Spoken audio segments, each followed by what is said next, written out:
Welcome to Kenton Teaches. Enjoy the video. You start here, open Google Sheets and create a blank file named Daily Planner.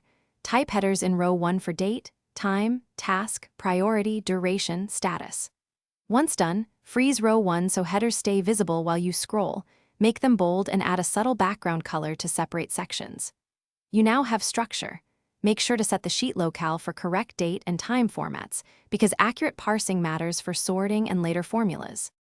Now automate. Add data validation to priority and status columns so you pick high/medium/low and to-do/done. This keeps entries consistent and filterable. Next, format time and duration columns with time and number formats. Apply conditional formatting to highlight overdue rows when date today and status is not done.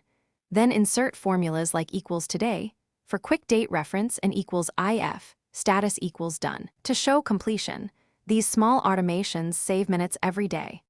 Finish by creating a filtered view that shows only today or a custom range. Save it so you open the planner to just what matters. Protect header and formula ranges to prevent accidental edits, while leaving task and time cells editable. This preserves automations.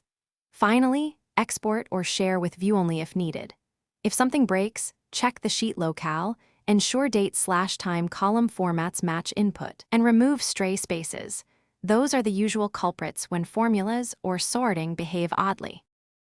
Thanks for watching. Please subscribe if this video was helpful.